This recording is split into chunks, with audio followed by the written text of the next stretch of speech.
ብፁዕ አቡነ መቃርዮስ በካናዳ በአውስትራሊያ በአሜሪካና እንዲሁም በአፍሪካ የዓለም አብያተ ክርስቲያናት የሕጋዊ ሲኖዶስ ጳጳስ በመጀመሪያ ደረጃ እንኳን ወደ ድርጅታችን በደህና መጡ እያልኩኝ የመጀመሪያውን ጥያቄ አቀርብልዎታለሁ። ብፁዕነቶ በመሬት ላይ እየተደረገ ስላለው ጸረ ወያኔ ተጋድሎ እስኪ የታዘቡትን ያህል ቢያካፍሉን።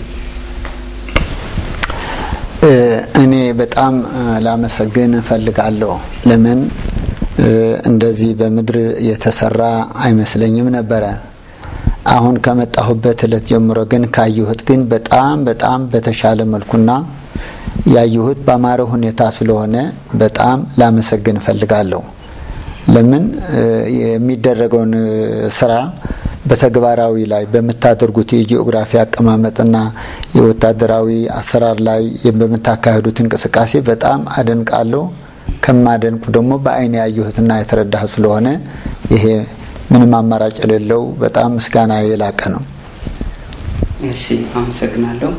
ብፁዕ አቡነ መቃርዮስ በካናዳ በአውስትራሊያ በአሜሪካና በአፍሪካ የዓለም አብያተ ክርስቲያናት ጳጳስ እንኳን በደህና መጡ እያልኩኝ ከቴሌቪዥን ፕሮግራም መብጽዓ ለካቲ ጋር ቃለ መጠይቅ ለማድረግ ፈቃደኛ በመሆኑ በተመልካቾቻችንና በትሂደን ወይም በደምሂት ታጋይ ስም አመሰግናለሁ። እሺ ብፁዕነቶ የትጥቅ ትግል በማድረግ ላይ ያሉ ድርጅቶች በተመለከተ የሚያስተላልፉት መልእክት ካለ የትጥቅ ትግል በማድረግ ላይ ስላሉት ድርጅቶች በተለይ በትጥቅ ትግል ላይ የሚያደርጉ ወንድሞቻችን በህብረት ቢሆኑ መልካም ነው። አንድነት ኃይል ስላለው ነው። ለምን ብቻ ተነጣጥሎ የትም ሊያደርስ አይችልም። ማንኛውም የፖለቲካ ድርጅቶችን በህብረት መስርተው በአንድ አካል በአንድ ሐሳብ ተስማምተው ለአንዴና ለመጨረሻ ይህ መንግስት የሚያስወግዱበት መኖር አለበት ማለት ነው። ለምን ተበታትኖ የሚሰራ ነገር ውጤት የለውም፣ በስራውም ውጤት አይኖረውም። በአንድነት ከሆነ ግን የማሸነፍ ድል የማድረግ በቁሩ ሊያገኙ ይችላሉ የሚል እምነት አለኝ። እሺ በመቀጠል ብፁዕነቶ በውጭ ሀገር የሚገኙ ኢትዮጵያውያን ዲያስፖራ እንግዲህ መቼም አብዛኛው የኢትዮጵያ ምሁራን በውጭ እንደሚኖሩ ሁላችንም የምናውቀው ነው። የሃይማኖት አባቶችም ተሰደው ነው ያሉ፣ ምሁራን ተሰደው ነው ያሉ። ይሄ ደግሞ ያው ሀገራችን ላይ ዲሞክራሲ አለመስፈንና የመንግስት አፋኝ ጭቆና ለውጭ ለስደት እንደዳረጋቸው የሚያሳየን ነገር ነው። የትጥቅ ትግል ላይ በማድረግ ላሉ ድርጅቶች ዲያስፖራው ያለው አስተዋጽኦ ምን ይመስላል ወይስ ምን መምሰል አለበት ይላሉ በርሶ? በተለይ በውጭ ዓለም ያለው ኢትዮጵያዊ በተለይ ተጨባጭ ባለማየቱ ባለመመልከቱ ብዙ ችግር ለምን ውጅንብር ውስጥ ላይ ነው ያለው። አሁን ግን በአይን ያየሁት ስለሆነ የተረዳሁት ስለሆነ ማየት ወሳኝነት ስላለው የምታደርጉት እንቅስቃሴ ለውጭ ላለው ህዝብ ሳይሆን ለኢትዮጵያ ህዝብም ትልቅ ምዕራፍ የሚሰጥ ወሳኝ ስለሆነ አሁንም በውጭ ላለው የኔ ዝማጥቼ የማየት የመመልከቱና የመስማቱ ለህብረተሰቡ ትልቅ ወሳኝነት ሚና እንደሚጫወት ላረጋግጥ ፈልጋለሁ ማለት ነው። ለምን የሃይማኖት አባት አገር አቋርጦ በተለይ እኔ በሱዳን በኢትዮጵያ መጥቶ ማየት መመልከት ለራሴ ትልቅ ለራሴ ለከ የሀገሬ ጀግኖች አሉ ብዬ ለራሴ ከፍተኛ ሞራልና ደስታ የተሰማኝ መሆኑን ላረጋግጥ ምፈልገው። እሺ ብፁዕነቶ ምናልባት ከዚህ ጋር የከትጥቁ ትግሉ ጋር የሁሉም እንደዘሩ አሁን እንደገለጹልን በተለያዩ ቦታዎች ዞረው ተመልክተዋል እና በውጭ ያሉ ዲያስፖራ ወይም ኢትዮጵያውያን ስደተኞች የሚሆኑ በህጋዊ መንገድ የሚኖሩ የትግራይ ህዝብ እንደ የማይታገል የማይንቀሳቀስ ተደርጎ ይታያልና አሁን ከታዘቡት እንዴት ይመለከቱታል? በእውነቱ የትግራይ ህዝብም ጥሩ እንቅስቃሴ እያደረገና የጀግንነቱ ሚና እየሰራ ነው ያለው። የትግራይ ንቅናቄ ማየው ድርጅት በመድር ላይ እየሰሩት ስላለ በጣም አደንቃለሁ ነው ማለት ነው። ማየት መመልከት ወሳኝ ነውና እነዚህ ወንድማማቾችን በአጠቃላይ ሌላም የፖለቲካ ድርጅት በህብረት ተያይዘው ይሄ ግፈኛ መንግስት ማስወገድ ግዴታ አለባቸው ብዬ ነው የምወስደው። እሺ ከዚህ ጋር በመያዝ ብፁዕነቶ በአገራችን ያለው ፖለቲካዊ ኢኮኖሚያዊና ማህበራዊ ጉዳዮች በተመለከተ እንዴት ያዩታል? ኢትዮጵያ ውስጥ ላይ አፈና የበዛበት ነው። ኢትዮጵያ ዲሞክራሲ አለ ማለት አይቻልም። ነጻነት የለውም። የኢትዮጵያ ነጻነት የለውም። የመናገር የለውም፣ የመጻፍ የለውም። የመናገር መብቱ አፉ የታፈነ ነው። እነዚህ ብልጣብልጦች ሰዎች ላይ ከገቡበት ለጀምሮ ህዝብ እየተከፋፈለ ነው ያለው። ብሔር ከብሔረሰቦችን በተለይ በትግራይ ህዝብ በክፉ አመለካከት እንዲያየው፣ ትግራይ ህዝብ ደግሞ ለአማራው ክፍል ለሌላ ክፍል በክፉ እንዲታይ ይረገነ ያለው። ይሄ ደግሞ ፍጹም ከመንግስት የማይጠበቅ የወንብድና ስራ ላይ በየነመወስር ማለት ነው። እና የኢትዮጵያ ያለው የፖለቲካ ሲስተም የከሰረበትና ጨርሾ ወደ መውደቅ አሮንቋ የደረሰበት ስለሆነ በቅርብ ጊዜ ይወገዳል የሚል እምነት አለ በራሴ በኩል ማለት ነው። አንድነት ኃይል ስለሆነ በአንድነት ካላችሁ ማለት ነው። እኛም እዚህ በሃይማኖት አባቶች የምንቀመጠው ሀገር ከሌለች ሃይማኖት የለም፣ ሀገር ከሌለ ጳጳስ የለም። ሁሉ ነገር በሀገሪቷ ዲሞክራሲያዊ የሆነ የነጻነት ሰው እንደ ልቡ ተናግሮ ህግ ፍትህ ነጻነት ያለባት ሀገር እንድትሰፍን ነው። ለምሳሌ ጎረቤት ሀገሮችን ኤርትራም ቢሆኑ ኢትዮጵያም ቢሆኑ እኛኮ ኤርትራና ኢትዮጵያ ምንም አልተጣሉ። ኢትዮጵያ ህዝብ ላይ ኤርትራ ህዝብ የተጣላበት ምክንያት አይኖርም። ይሄ ወያኔ ብቻ ጥላቻ እንጂ ከህብረተሰቡ ጋርም ልትወጉኑት አይቻልም አይገባም ማለት ነው። ነገ የነበረ አንድነታችን የነበረ ሰላማችን ሊሰፍን ይገባል ብዬ ነው ወስነው። እሺ በጣም ጥሩ ብፁዕነቶ በኢትዮጵያ ውስጥ የሃይማኖትና የማንነት እንዴት ይመለከቱታል?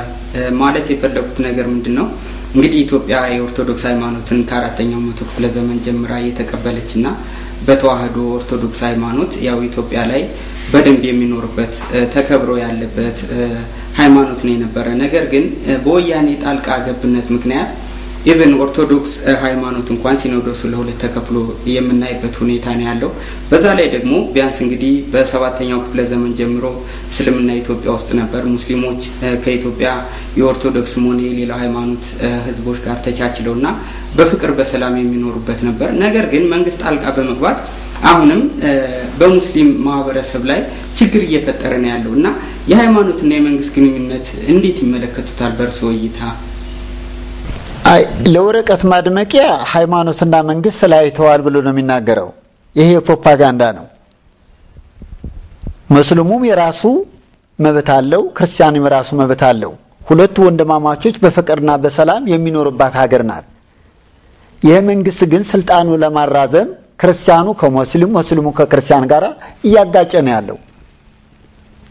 የኢትዮጵያ ቤተክርስቲያን በአሁኑ ሰዓት ችግር ላይ ነው ያለችው። አሁን ትናንት ፓትርያርኩ ከዚህ ዓለም በሞት ተለዩ ቢባል መልሶ እነዚያ ከሳቸው ጋር አብሮ ሲያጨበጭቡ የነበሩት መልሶ ያንን ስራ መስራት ወደ ኋላ እንደማይሉ ነው እኔ ራሴ ግምት ያለ ማለት ነው። የወያኔ ስርዓት አልተገረሰሰም። እግዚአብሔር አምላክ መጨረሻውን እነዚህ ሰዎች የአምላክ ፈቃድ ተጨምሮበት ሀገራችን ጨርሾ እንደሚወገዱልኝ በጣም እምነቴ የላቀ ነው። ሙስሊሙ ህብረተሰብ ስታዩት የሙስሊሙ ህብረተሰብ የመምረጥና የመመረጥ ያለበት የሙስሊሙ ህብረተሰብ ስልጣንና ኃላፊነት ነው። አንድ ፓትርያርክ የመሾምና የማድረግ የክርስቲያኖች መብት እንጂ መንግስት ጣልቃ ገብቶ የአንዱ ሃይማኖት ማዘላሸት አግባብ አይደለም። ይሄ እኮ ነው የፖለቲካው ሲስተም የከሰረበት የተበላሸበት አስመስሎ ማቅረብ የሚያደርገው። ይሄ የወያኔ ስራ ነው። ለምን ይቅርታ አድርግልኝ፣ ወየነ ማለት ምን ማለት ነው? ትርጉሙ ሸፈተ። ከአመፀኛ ትውልድ ከአመፀኛ መንግስት ጋራ ምን ይጠበቃል ብለህ ታስባለና? ቤተክርስቲያን ከእምነቱ ጋር እያጋጨ ነው፣ ሙስሊሞችም ከእምነታቸው ጋር እያጋጨ ነው። አንድነት በኢትዮጵያ ውስጥ ላይ ጠፍቷል። ሰላም የሚባል ነገር ላይ የለም።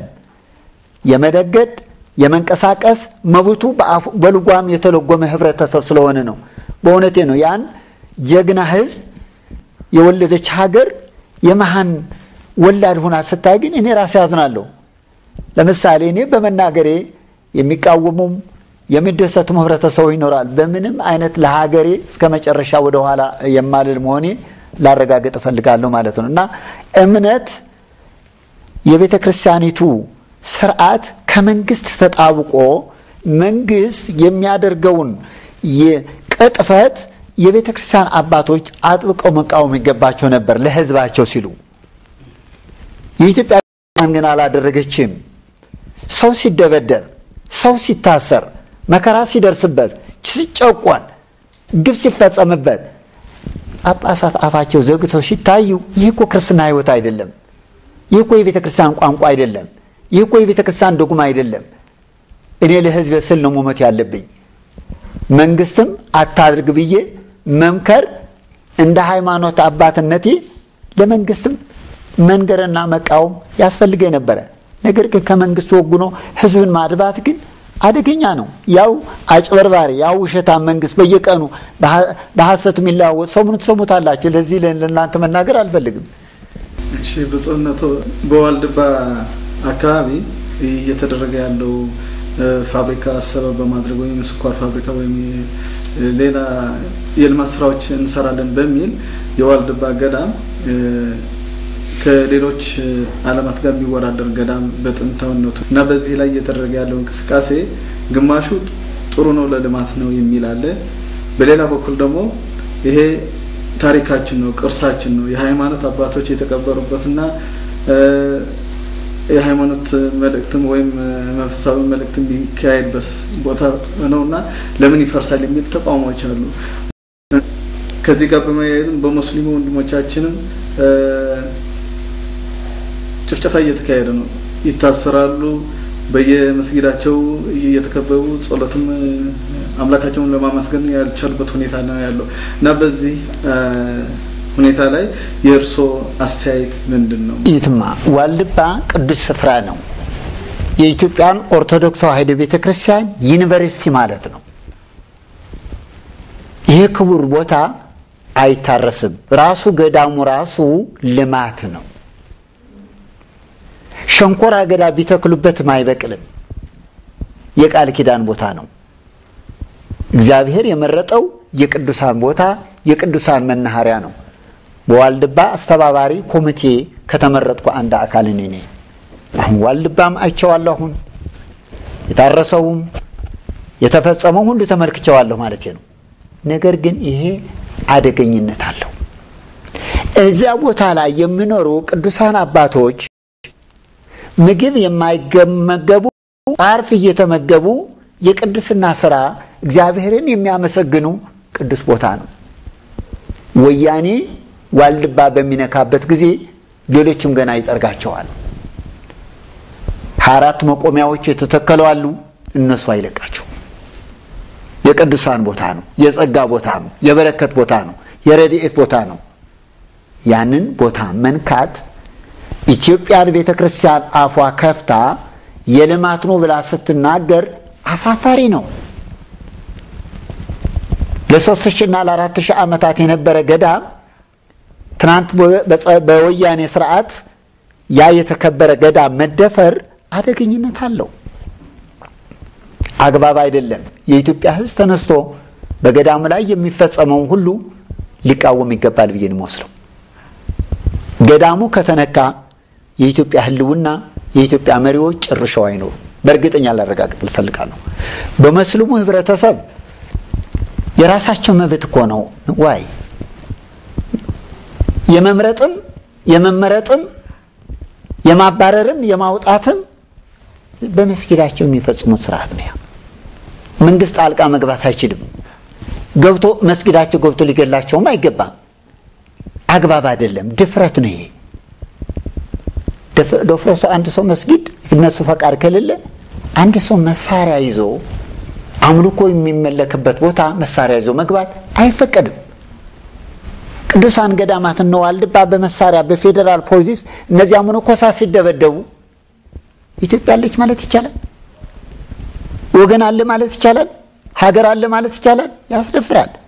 በመስጊዱ ገብቶ ያ ሙስሊሞቹ ጭንቅላታቸው እየደበደበ ከቤታቸው እያወጣ ወደ እስር ቤት አስገባል። አግባብ አይደለም። የራሳችን በራሳችን እንምረጥ ነው ያሉት። ሌላ ውስጥ ላይ አልገቡም ሰዎች። የሚያሳርቅ ጥሩ ነገር መንግስት ማቅረብ ነበረበት እንጂ በአጸፋው ላይ መግደልና መደብደብ ኢትዮጵያ ውስጥ ላይ መንግስት እንደሌለ እንማየው ያለሁ ስለዚህ ሙስሊሞች በራሳቸው መብታቸው በህጉ ሊከበርላቸው ይገባል ክርስቲያኖች በራሳቸው መብታቸው ሊከበርላቸው ይገባል ይሁሉ ሀገር ቆናት ኢትዮጵያ ስለዚህ ይሄንን ነው ላቀርብ መንፈልጎና በሙስሊም ወንድሞቻችን የነሱ ሞት የነሱ ጭፍጨፋ ክርስቲያኑ ህብረተሰብ የሚደሰት አይደለም ክርስቲያኑ ሲጨፈጨፍ ሙስሊሙ ሊደሰቱ አይገባም እንደኔ በኩል ግን ሙስሊሙና ክርስቲያኑ አንድ ላይ በህብረት ፈጥሮ ይሄ መንግስት ለአንዴና ለመጨረሻ ገፍትሮ መጣል ያስፈልገዋል ብዬ ነው ሙስሊም እሺ በጣም ነው መሰግናለን ብፁዕነቶ በመጨረሻ የምጠይቀው ጥያቄ እንግዲህ ወይም የሚያስተላልፉት ነገር ካለ በመጨረሻ በአገር ውስጥና በውጭ ለሚገኙ ኢትዮጵያውያን የሚያስተላልፉት መልእክት ካለ ማለትም እንግዲህ በአሁን ሰዓት የሀገራችን ህዝብ የሚያውቁት ነው በስደት ነው የሚኖሩት ሁሉም በሰው ሀገር ስንት ተምረው ለፍተው ሀገራቸውን መጥቀም ሲገባቸውና ህዝባቸው መቀየር ሲገባቸው ነገር ግን መልካም የሆነ አስተዳደር በመጥፋቱ ብዙ ምሁራን ተሰደው ነው ያሉት እና እዛ አካባቢ ላሉ በውጭ ላይ የሚኖሩ ዲያስፖራውያን የሚያስተላልፉት መልእክት ካለ እስኪ ድሉን ልስጥዎት አይ እኔ በውጭ ያለው ዲያስፖራ ይበልጥ ወደ ቦታው ስለሚሄድ በስፋት በዝርዝር ይመጣበታለሁ ይሄ እየወደቀ እየተነሳ እየሞተ ያለው ሰራዊት የአርበኞች ግንባርና የትግራይ ንቅናቄ ያለውን ከዚህ ጋር ህብረት መስርቶ ተቀላቅሎ ይሄ መንግስት ለአንዴና ለመጨረሻ መጣል አለበት ብዬ ነው ወስደው በገንዘብም እርዳታ በአስተዋጽኦም እርዳታ ለዚህ ድርጅት ቢያደርግ መልካም ነው ብዬ ወስደው ለምን ያለው የእንቅስቃሴ ትግል እኔ ለራሴ በኩል ከመጠን በላይ ካየሁት በላይ የተደሰትኩት የረካሁት ስለሆነ ህዝቡ ለነዚህ በበረሃ ውስጥ ላይ በመሬት ስራቸውን በስትራቴጂ እየሰሩ ላሉ ሰው ሊረዱ ይገባቸዋል ብዬ ነው ወስደው በእውነቱ በዚህ በሀገራችን ውስጥ ላይ አቅርባችሁ ስላነጋገራችሁን ከልብ አመሰግናለሁ እግዚአብሔር ባርክልኝ እግዚአብሔር ይቀድስልኝ እግዚአብሔር ከኛ ጋር ይሁን ኢትዮጵያን በቅርብ ጊዜ ነጻ ትወጣለች አሜን አሜን የተከበራችሁ ተመልካቾቻችን ከብፁዕ አቡነ መንቃሪዎስ በካናዳ በአውስትራሊያ በአሜሪካና በአፍሪካ የዓለም አብያተ ክርስቲያናት ጳጳስ ጋር ያደረግነውን ቃለ ምልልስ እዚህ ላይ ጨርሰናል ለብፁዕ አቡነ መንቃሪዎስ በተመልካቾቻችንና በትሂደን ወይም በደሚት የቴሌቪዥን ፕሮግራም መብጻዕለካት ስም አመሰግናለሁ ቸርን ሰንብት